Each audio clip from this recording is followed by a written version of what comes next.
बिस्मिल्लाहिर्रहमानिर्रहीम। अस्सलामुअलैकुम। मेरे चैनल में आपका इस्तकबाल है। वेलकम टू ऐसे टीचिंग जोन। आज की हमारी वीडियो दूसरी क्लास की किताब बाल भारती का सबक नंबर 17 है, आम का पेड़। तो आज हम आम के पेड़ के बारे में पढ़ेंगे। इससे मुतालिक क्या लिखा है देखेंगे। सबक को मैं पढ़कर आप लोगों को समझा दूंगी, तो आप लोग भी पढ़ मेरी रीडिंग जो है मैं पढ़ूंगी, तो आप लोग उसको सुनकर आप भी पढ़ने की कोशिश कीजिए, ताकि आपकी भी मुताले की प्रैक्टिस हो जाए, यानी आप लोग अच्छी तरह से रीड कर सकें ना। किसी बस्ती में एक दुकानदार रहता था। उसकी दुकान के करीब आम का एक पेड़ था। गर्मी के मौसम में दुकानदार इसकी छांव में अपने घर वालों के साथ बैठता। इसके बच्चे पेड़ के साए में खेलते। आम का मौसम आता तो दुकानदार के घर वाले मीठे मीठे आम खाते। इसी पेड़ पर चिड़ियों के घोंसले भी थे।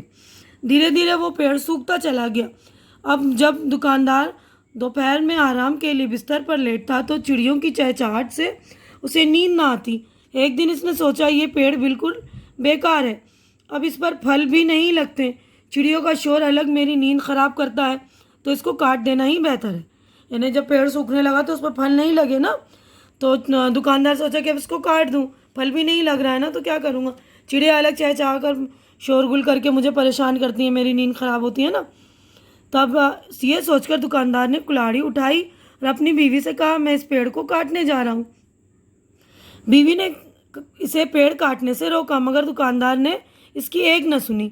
चिड़ियों को जब दुकानदार के इरादे का पता चला तो बहुत घबराई। उन्होंने आपस में मशवरा किया कि दुकानदार को किसी तरह इस काम से रोकना चाहिए। दुकानदार जब पेड़ के करीब आया तो एक चिड़िया फुदक कर नीचे आई और बोली, दुकानदार बाबा, इस पेड़ को मत काटो, ये कट जाएगा तो हम कहाँ रहेंगे, तो हम कहाँ जाएंगे, हमारे छोटे छोटे बच्चे हैं। यानी उनका घोंसला था ना वो। दुकानदार बोला, तुम कहीं भी जाओ, मुझे क्या, बड़े बड़े जंगल पड़े हैं दुनिया में, वहाँ जाकर रहो, ये पेड़ किसी काम का नहीं। दोपहर में तुम सब मिलकर शोर मचाती हो, जिससे मेरी नींद खराब होती है, मैं इसे ज़रूर काटूंगा। दूसरी चिड़िया शाख पर से बोली, बाबा, हम आपसे वादा करते हैं कि इसके बाद दोपहर में कभी शोर न मचाएंगे। मुझे तुम्हारी कोई बात नहीं सुननी है, मैं इसे काटने जा रहा हूँ। ये कहकर दुकानदार आगे बढ़ा ही था कि पेड़ की ऊंची शाख पर बैठा एक बूढ़ा चिड़ा उतरकर आया और बोला, सेठ जी, हमारी बात सुनो, हम आपके फ़ायदे की एक बात बताते हैं। फ़ायदा? कैसा फ़ायदा? दुकानदार चिड़े की बात ध्यान से सुनने लगा। इस पेड़ के ऊपर शहद का एक बहुत बड़ा छत्ता है। अगर तुम उसे उतरवा लो और बेच दो तो बहुत से रुपए तुम्हें मिल जाएंगे। आगे भी शहद की मक्खियाँ छत्ता बनाती रहेंगी, तुम्हें फ़ायदा होता रहेगा। चिड़े की आवाज़ सुनकर चिड़े की ये बात दुकानदार की समझ में आ गई। इसने कुल्हाड़ी नीचे रख दी और चिड़ियों से बोला, अच्छा ठीक है, तुम अपने छोटे छोटे बच्चों का वास्ता दे रही हो तो मैं इस वक्त इस पेड़ को नहीं काटता, मगर याद रखो, दोपहर में शोर न मचाना, ये मेरे सोने का वक्त होता है। हाँ दुकानदार बाबा, दोपहर में अब हम खामोश रहेंगे। दोनों चिड़ियों ने अपने साथी चिड़ियों को ये खुशखबरी सुनाई और खबरदार किया, देखो, दोपहर में शोर मत मचाना, दुकानदार की नींद खराब होती है। बूढ़े चिड़े ने यह बात सुनी तो कहा, अगर तुम शोर भी मचाओ तो दुकानदार इस पेड़ को कभी ना काटेगा। उसे इस पेड़ से शहद जो मिलता रहेगा। ये सुनकर सारी चिड़ियाँ खुशी के मारे चहचहाने लगी। तो देखिए, यहीं पर हमारा जो है सबक हो गया है ना मुकम्मल। तो हमें भी जो पेड़ ज़बरदस्ती काटने नहीं चाहिए और ज़्यादा से ज़्यादा पेड़ लगाने चाहिए ना। अब देखिए, मश्की सरगर्मियाँ हैं, यहाँ पर देखो, पढ़ो और लिखो। तो ये पढ़ना है हमें देखकर और यहाँ पर लिखना है, ठीक है ना। तो मैं पढ़ रही हूँ, आप लोग भी पढ़ लीजिएगा, अच्छी तरह से रीडिंग कर लेंगे। दोपहर, मशवरा, वास्ता, कुल्हाड़ी हमारी, ठीक है। तो अच्छी तरह से पढ़िएगा। ये दोपहर है, ठीक है ना। अब नीचे लिखे हुए सवालों के जवाब लिखो। तो इसके जवाबात मैंने आप लोगों के लिए रेडी कर दिए, तो आप लोग अच्छी तरह से देख लेंगे। देखिए, पहला सवाल है, चिड़ियों के घोंसले कहाँ थे? चिड़ियों के घोंसले आम के पेड़ पर थे। आम के पेड़ पर फल क्यों नहीं लगते थे? आम का पेड़ सूखने लगा था, इसलिए इस पर फल नहीं लगते थे। दुकानदार को दोपहर में नींद क्यों नहीं आती थी? चिड़ियों की चहचहाहट शोर से दुकानदार को दोपहर में नींद नहीं आती थी। आम के पेड़ पर फायदे की कौन सी चीज़ थी? आम के पेड़ के ऊपर शहद का एक बहुत बड़ा छत्ता था। शहद का छत्ता ही फायदे की चीज़ थी। दुकानदार को रुपए कैसे मिलते?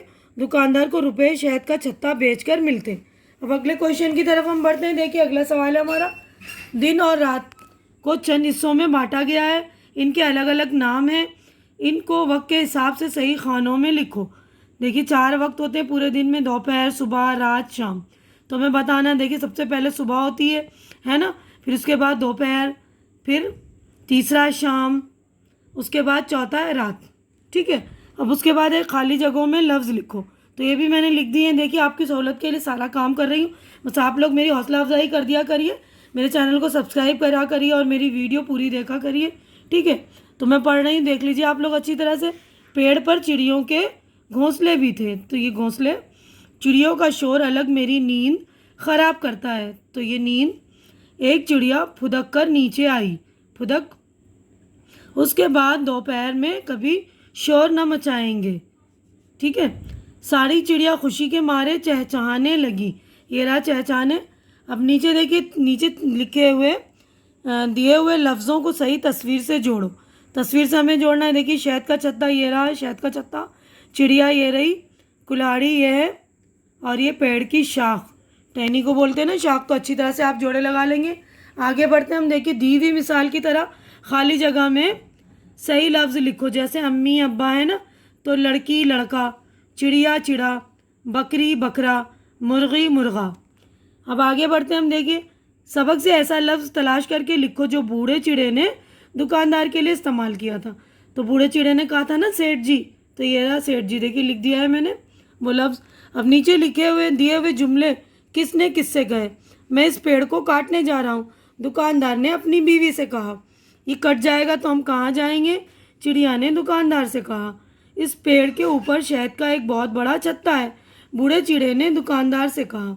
मगर याद रखो दोपहर में शोर न मचाना, दुकानदार ने चिड़ियों से कहा। अब अगर तुम शोर भी मचाओ तो दुकानदार इस पेड़ को कभी न काटेगा, बूढ़े चिड़े ने चिड़ियों से कहा। अब चीज़ और इसे काटने की औजार की जोड़ी लगाओ। यानी एक औजार काटने वाले और किन किन चीज़ों से कौन कौन सी चीज़ें कटती हैं उसको हमें जोड़ी लगाने।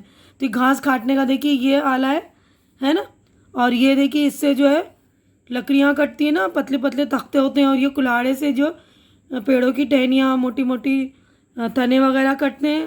और ये छुरी से हम जो है सब्ज़ी तरकारी काटते हैं ना चाकू से। ठीक है, तो अच्छी तरह से आप लोग मिला लेंगे। तो अब आगे देखिए बढ़ा है आगे अगले सफ़े पर। जब किसी से कोई बात पूछी जाए और उसे लिखना हो तो जुमले के आखिर में सवालिया निशान, ये वाला निशान लगाते हैं।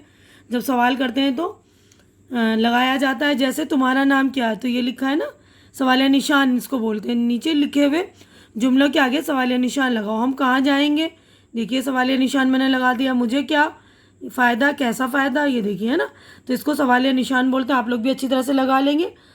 सही जोड़ी लगाकर तीसरे खाने में जुमला पूरा लिखो। अहमद मैदान में दौड़ रहा है, तो मैंने लिख दिया। देखिए अहमद मैदान में दौड़ रहा है, ज़ैनब स्कूल जा रही है, जाहिद, इमरान और अब्दुल्ला पढ़ रहे हैं। तो 3 जन है ना, तो पढ़ रहे हैं, लड़के हैं तो पढ़ रहे हैं। अज़्ज़ा, नरगिस और नादरा खेल रही हैं। लड़कियां हैं ना 3, तो खेल रही हैं। तो अच्छे से लिख लेंगे। एक जन के लिए, एक था लड़का तो दौड़ रहा है, एक लड़की थी तो जा रही है ना, और लड़के ज़्यादा हैं तो पढ़ रहे हैं, खेल रही है, इस तरह। अब आगे बढ़ते हैं हम। लकीर खींचे हुए लफ्ज़ों के लिए सबक में जो लफ्ज़ आए इनको लिखो। दुकानदार के करीब आम का एक दरख्त था, तो दरख्त के लिए लफ्ज़ आया है पेड़, है ना। चिड़ियों की चूँ चूँ से उसे नींद ना आती, तो चूँ चूँ के लिए लफ्ज़ था चहचहाहट। पेड़ की ऊंची टहनी पर बैठा एक बूढ़ा चिड़ा उतर कर आया, तो टहनी के लिए लफ्ज़ है शाख। तुम्हें नफ़ा होता रहेगा, नफ़ा के लिए लफ्ज़ है फ़ायदा। यानी सेम मीनिंग है इसके, सेम मतलब है ना। तुम दोपहर में गुल ना मचाना, गुल यानी शोर। ठीक है, अब लफ्ज़ों का खेल है। इन लफ्ज़ को उलट कर लिखो। देखो कौन सा लफ्ज़ बनता है। जैसे रात का तार है ना, कान नाक, जेब बेच, डोर रोड, ज़ोर रोज़, कौन नोक। इन लफ्ज़ों को पढ़ो, दोनों तरफ से पढ़ने पर भी लफ्ज़ नहीं बदलता। तो सास है ना, तो ये उल्टा भी पढ़ेंगे, सीन अलिफ सीन, तो सास ही रहेगा। ये नादान है तो इसको नून अलिफ दाल अलिफ नून ये नादान रहेगा, टाट भी टाट रहेगा, है ना। टे अलिफ, शाबाश भी, शीन अलिफ, बे अलिफ शीन, है ना। तो उल्टा भी पढ़ेंगे तो सेम ही रहेगा। इसी तरह से दो लफ्ज़ सोच कर लिखो, यानी उल्टी तरफ से भी पढ़ेंगे तो सेम रहे। तो इसी तरह देखिए मैंने बाब लिखा है तो बे अलिफ बे बाब होगा, उल्टी तरफ से भी बाब होगा। नान उल्टी तरफ से भी देखिए नान ही होगा, और दामाद भी उल्टी तरफ से दामाद ही रहेगा। दाल अलिफ मीम और दा अलिफ दाल, है ना, दामाद। तो आप ध्यान से लिख लेंगे। यहीं पर हमारा जो चैप्टर हो गया है कंप्लीट। उम्मीद करती हूँ कि मेरी वीडियो आप लोगों को अच्छी लग रही होगी। अच्छी लग रही तो इसे लाइक कीजिए, ज़्यादा से ज़्यादा शेयर कीजिए, और मेरे चैनल को सब्सक्राइब करके आप लोग मेरी हौसला अफजाई कीजिए।